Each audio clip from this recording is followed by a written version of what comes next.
का है, एक एक संतों का, जिन्होंने ताली बजा के भी सदगुरु माता जी का अभिवादन किया। सदगुरु माता जी को आपने प्यार दिया है, क्योंकि अगर यहाँ से उठ करके देख लिया जाए रोड के बाहर हो करके, तो ऐसा कोई कर्म जो है ताली बजाने योग्य की रोड पे कोई ताली बजा दे, ऐसा नहीं है। ये सदगुरु की कृपा हुई है। सदगुरु की कृपा से, सदगुरु की मेहर से आज ये दामन में खुशियां आप संत दे रहे हैं। अवतार वाणी का भूपति महात्मा ने कहा कि सदगुरु का वह प्यारा सेवक जो 5 प्राणों का पहरा दे। आओ सत्संग दास, आपके चरणों में विगत 35 सालों से सफर कर रहा है। लगभग 30 साल गाड़ी चलाते हो गया।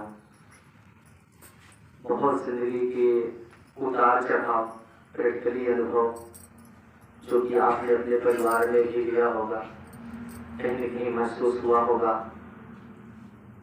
कि जो ये सदगुरु के वचन आ रहे हैं पहरा देने की बात, तो वो क्यों आ रहे हैं?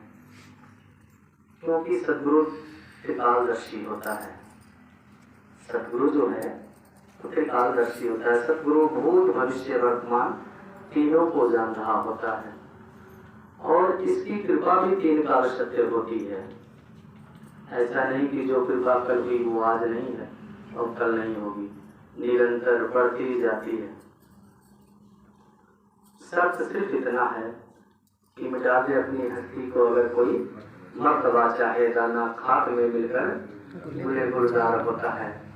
कोई बीज अपने आप को समर्पित करता है धरा के अंदर, और ऐसा भी नहीं कि कोई बीज जमीन में डाल दीजिए और तुरंत 2 दिन में ही ऐसे खोल करके निकालिए कि तो हमको लिया ही नहीं, फिर डाल दीजिए, फिर निकालिए, तो उसमें वो आनंद, वो रूप जो रूप बनना था। कई बार महात्मा कहते हैं महाराज दास तो बहुत मानता है, महाराज दास जो है जाति पाति का एकदम भेदभाव नहीं करता। गुरु ने कह दिया 5 प्रण में रहने के लिए, तो वो 5 प्रण का बिल्कुल एकदम दास थोड़ा विनम्र भाव से। तो सत्संग जी, यहाँ गुरु का आदेश ये आ रहा है कि सिर्फ आपने अपना कर्म करना है, किसी को नहीं देखना है कौन क्या कर रहा है, क्या नहीं कर रहा है, प्रण को मान रहा है, नहीं मान रहा है, हम मान रहे हैं कि नहीं, हमने कितना कितना माना है, हमारे जीवन में कितना कितना इन शब्दों पे पल पड़ा है। हमारे जीवन में हमारे घर की चाहे वो आचार विचार हो, व्यवहार हो, हमारे पड़ोसी के प्रति जो हमारा व्यवहार है वो बदला कि कहीं वही जाति पाति भेदभाव, कहीं अभी शरीर का कि मैं बहुत शक्तिशाली हूँ, मैं बहुत ही सुंदर हूँ, वो तो इतनी सुंदरता भी नहीं, पहली बात हो रही थी।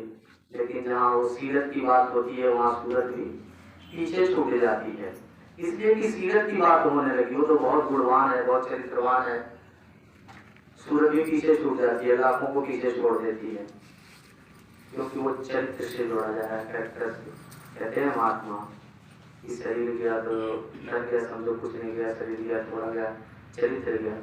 अब यहाँ पे सदगुरु को हमने समर्पण कर दिया है कि सच्चे बादशाह हम सारा सब कुछ, जैसे आप कह रहे हैं 5 प्रणों का पहरा देते हुए, और तन मन धन की जहाँ बात आती है महात्मा आवाज भी लगाते हैं। मैंने तो ऐसे संतों को भी जाना है, देखा है, जिनके वस्त्र फटा हुआ करते थे, एक बहन आती थी, उसके पति जो है ब्रह्मलीन हो गए थे, और ये ज्यादा दूर की बात नहीं है, आपके इलाका क्षेत्र की बात है।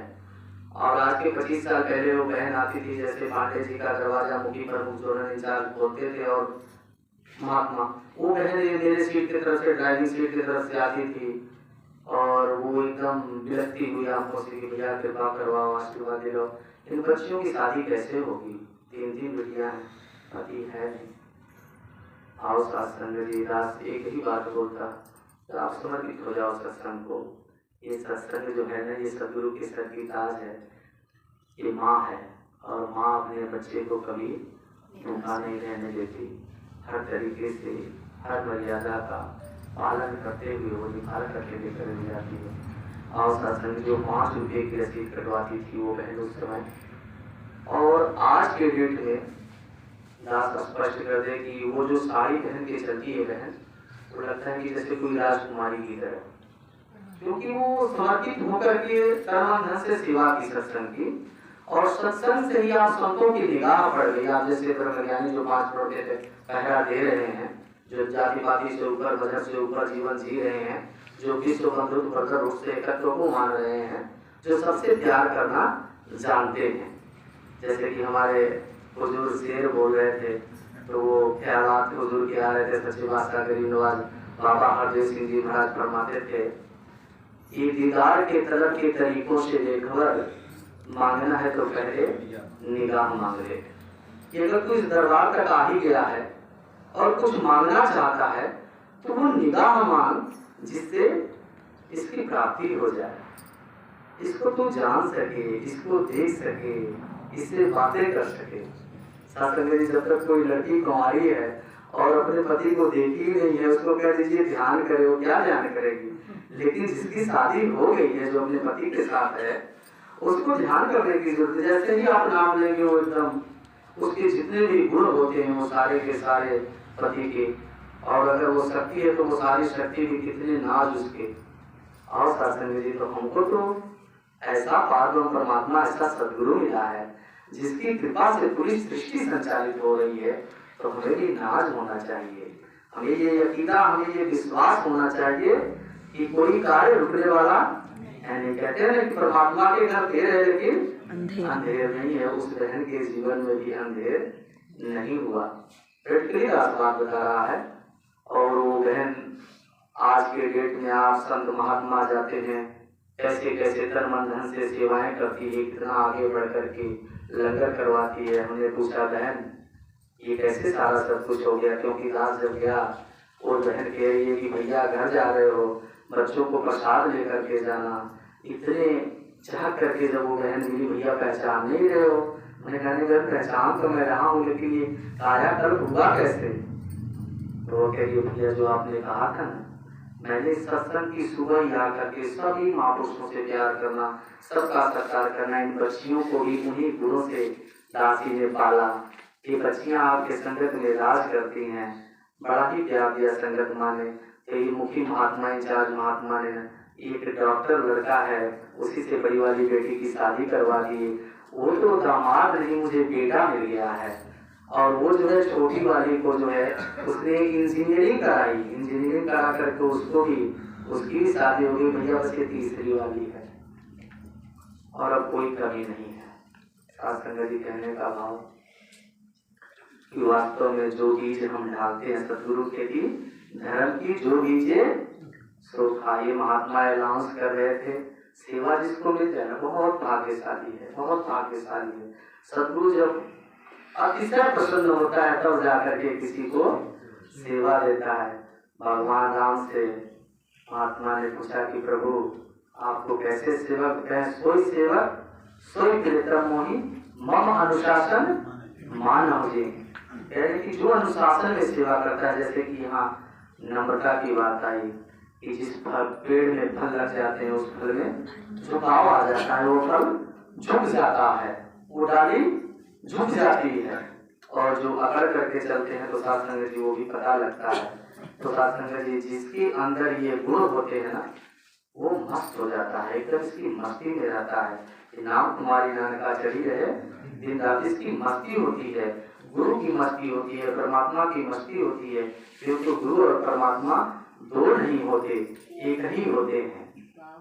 यह तो समझ के लिए जगह जगह बताया गया है कि निर्गुण सगुण ब्रह्म स्वरूप का अगत्य अनादि अनंत रूपा, सिर्फ समझने के लिए कि दो स्वरूप हैं, लेकिन है एक ही, दो नहीं है। यहाँ तक कि निर्गुण ब्रह्म सुलभ अति सगुण न जाने कोई, कोई दुल्ला दुल्ला कोई कोई जानता है।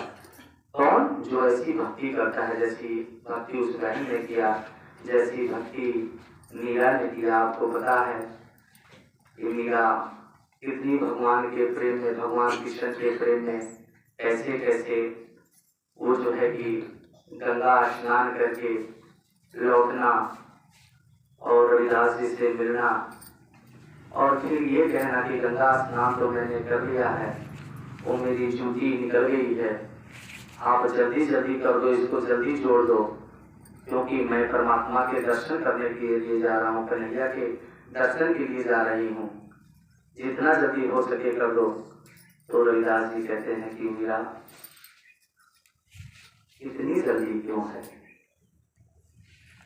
तो वो मीरा कह रही है कि भगवान का दरवाजा बंद हो जाएगा, टाइम हो रहा है, दरवाजा बंद हो जाएगा, ताला लग जाएगा। रविदास जी कहते हैं मीरा, जो दुनिया के दरवाजा खोलता है उसका दरवाजा कोई बंद कर सकता है? किस परमात्मा की बात कर रही है तू? किस कन्हैया की बात कर रही है तू? सासंग जी मीरा को कुछ समझ में आता है, कहते प्रभु आप कृपा करो, आप दया करो।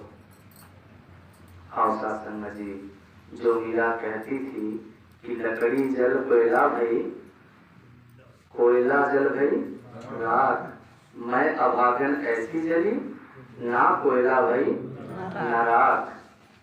जब वो रविदास जी को पा जाती है, जब इस ज्ञान को पा जाती है, जब उसको समझ में आ जाता है ये ज्ञान, तो वही मीरा नाचने लगती है घुघरू बांध करके और गाने लगती है कि पायो जी मैंने राम रतन धन पायो, वस्तु अमोलक दीन मेरे सतगुरु कर कृपा अपनायो।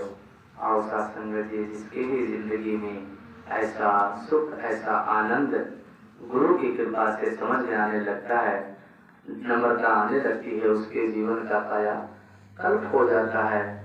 रामायण की चौपाई शास्त्र तो बहुत सारी कहे जा सकते हैं, आधे घंटे में बहुत सारी बातें बताई जा सकती हैं, लेकिन जीवन को चमकाने की ये मार्ग एक ही रास्ता है कि मिटा दे अपनी हस्ती को आगे